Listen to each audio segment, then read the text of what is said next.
विरक्त हो वहां से अन्यत्र चले गए कुमार। और शंकर पार्वती का महात्मा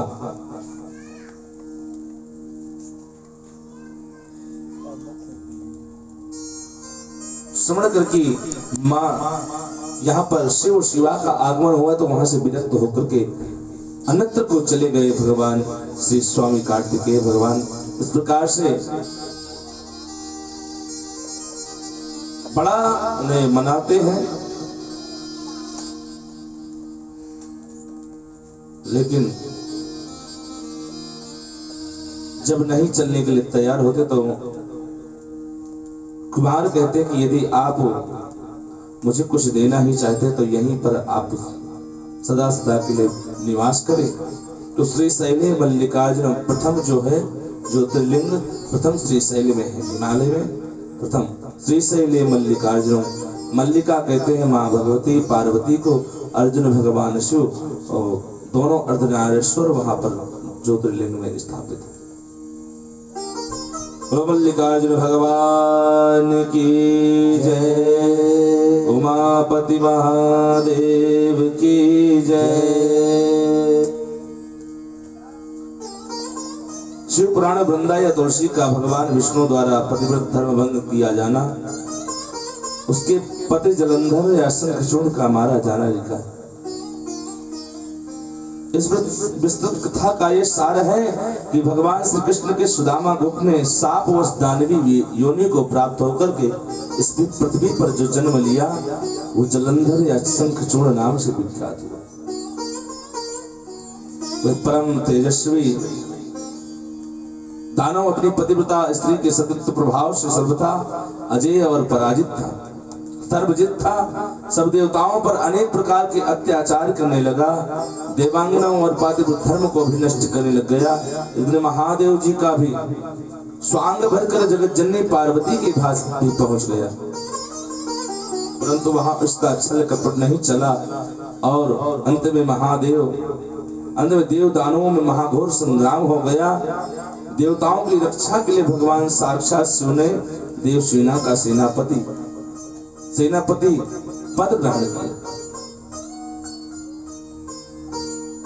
घमासन युद्ध होने पर भी वृंदा के सतत प्रभाव से वह दानव मर ना सका। तब भगवान विष्णु की शरण में सारे देवता गए। भगवान ने संसार के समस्त ऋषियों का पातिव्रत बचाने के लिए वृंदा का सतत भंग कर दिया। दृष्टि की आरंभ हुई पद्धति का अनुसरण करते हुए जलंधर का रूप धारण करके वैसा किया जिससे वह दानव मर गया। जब वृंदा को मालूम पड़ा तो विष्णु भगवान को पाषाणमय होने का शाप दे डाला।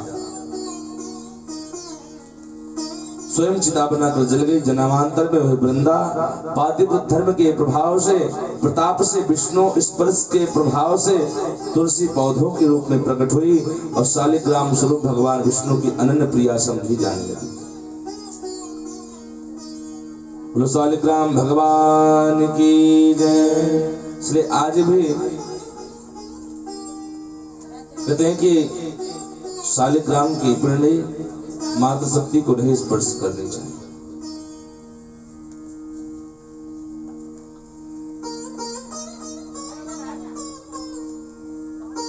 एक बार ब्रह्मपुत्र महाप्रज्ञ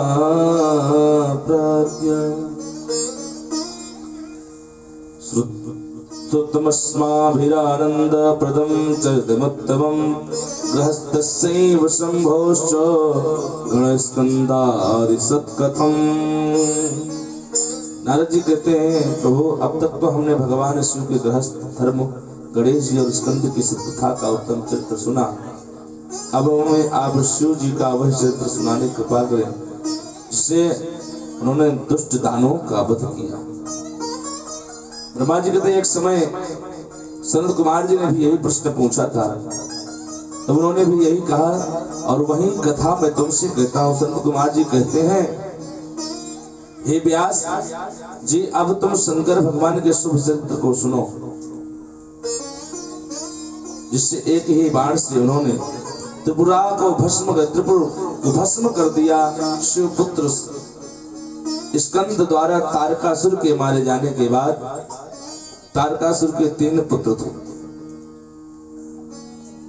पृथ्वी पर तपस्या करने के लिए गए। उनमें से तारकाक्ष श्रेष्ठ, विद्युन्माली और मझला कमलाक्ष सबसे छोटा था। ये तीनों तपस्या करने के लिए ब्रह्मा जी की तपस्या करने लगे। तीनों ने समस्त मनोरथों और भोगों को भोग कर ब्रह्मा जी को प्रसन्न किया। सुमेरु पर्वत पर गुफा में जाकर के तप किया। हजारों वर्ष तक उन्होंने विविध प्रकार से तप किया। उनके तप के प्रभाव से सारा त्रैलोक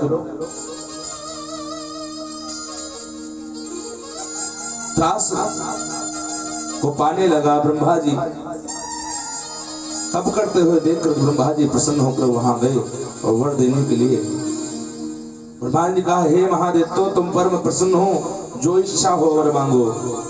असुर ने ब्रह्मा जी को प्रणाम किया और विचार किया और कहा, हे प्रभु, यदि हम पर आप प्रसन्न हैं तो हम सभी प्राणियों से अबद्ध हो जाएं।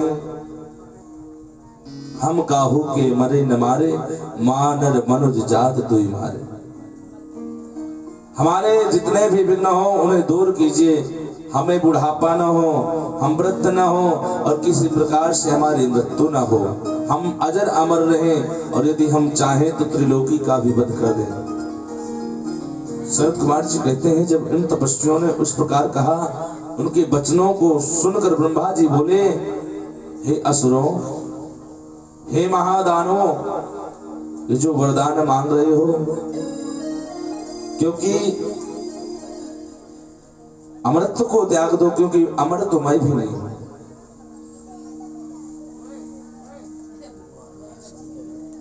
इसके अलावा जो तुम्हें चाहिए वो मांगो।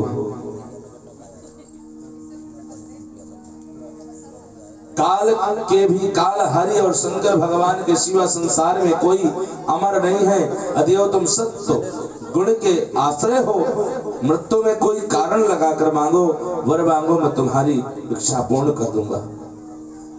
क्योंकि आए हैं सो जाएंगे, राजा रंग फकीर।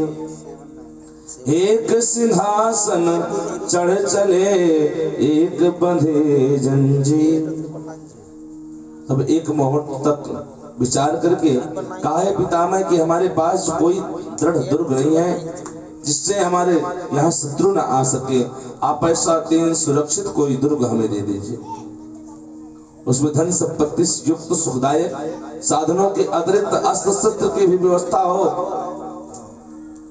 उसे कोई तोड़ ना सके। ये कहकर तारकाक्ष ने अपने लिए सुवर्ण का मांगा, जो किला मांगा, सुवर्ण का किला मांगा, दुर्ग मांगा। कमलाक्ष ने चांदी का और विद्युन्माली ने लोहे का पुनर्निर्माण करने की प्रार्थना की। ब्रह्मा जी ने तथास्तु कह करके, ऐसा ही होगा, परंतु शिव के हाथों ही तुम सब मारे जाओगे, अन्यत्र कोई तुम्हें नहीं मार पाएगा, ऐसा वरदान दे दिया। और ब्रह्मा जी ने वे दानों को बुला करके तीनों पुर का निर्माण करने की आज्ञा दी। अपने धाम को चले गए। जिसने जैसा मांगा उसे वैसा ही पुर प्राप्त हो गया। एक आकाश में, एक स्वर्ग में और एक पृथ्वी में स्थित था। वह तीनों पुर उन असुरों को देकर वो स्वयं चले गए। हित की इच्छा से वहीं पर निवास करने लगे। इस प्रकार तारक के तीनों महाबली पुत्र अपने अपने पुर में आनंद भोग रहे हैं। ब्रह्मा जी के वर से त्रैलोक को नष्ट कर महान राज करने लगे। व्यास कहते हैं, वक्ताओं में श्रेष्ठ ब्रह्मा जी के पुत्र, फिर क्या हुआ? देवता कैसे सुखी हो, ये मुझे बताइए। ब्रह्मा जी बोले, बुद्धिमान व्यास के इस वचन को सुनकर शिव जी की चरण कमल को ध्यान कर सनत कुमार जी ने कहा, तब इस प्रकार असुरों के तेज से दग्ध इंद्रादि देवता ब्रह्मा जी के पास गए। अपना सब कष्ट कहा। ये 3 पुर क्या है? सतरजतम पर अपना अधिकार ही त्रिपुर पर अधिकार है, और ये 3 गुण ही त्रिपुर है। ब्रह्मा जी ने कहा तुम शिव जी के पास जाओ और भगवान शिव ही ये तुम्हारा कार्य कर सकते हैं। भगवान शिव के पास गए और प्रार्थना करने लगे। सभी समस्त देवी देवता वहां पहुंच करके भगवान शिव से प्रार्थना करते हैं, आवो आ जाओ भोले, आवो आ जाओ भोले, तेरे ख्यालों में खोया रहूं मैं, तेरे ख्यालों में खोया रहूं मैं, जागूं दिन और रात, आओ आ जाओ भोलेनाथ, आओ आ जाओ भोलेनाथ, भोलेनाथ भोलेनाथ भोलेनाथ भोलेनाथ भोलेनाथ भोलेनाथ भोलेनाथ भोलेनाथ भोलेनाथ भोलेनाथ भोलेनाथ भोलेनाथ भोलेनाथ भोलेनाथ भोलेनाथ, आवो आ जाओ भोलेनाथ, आवो आ जाओ भोलेनाथ। जय हो।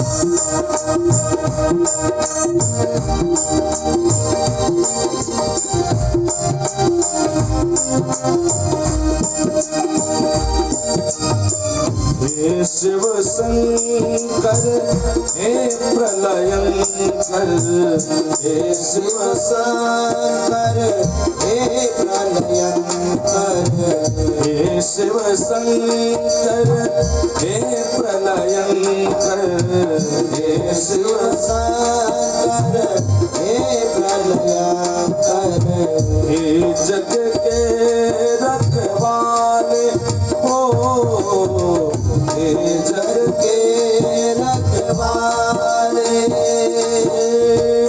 तेरे बिना मेरी कौन सुनेगा, तेरे बिना मेरी कौन सुनेगा, तेरे बिना मेरी कौन सुनेगा, तेरे बिना मेरी कौन सुनेगा, दर्द दिल की बात, आओ आ जाओ भोलेनाथ, आओ आ जाओ भोलेनाथ, भोलेनाथ भोलेनाथ भोलेनाथ भोलेनाथ भोलेनाथ भोलेनाथ भोलेनाथ भोलेनाथ भोलेनाथ भोलेनाथ भोलेनाथ भोलेनाथ भोलेनाथ भोलेनाथ भोलेनाथ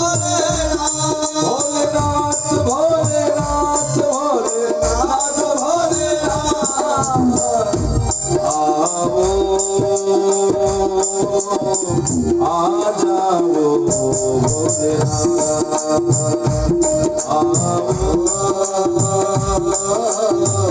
आ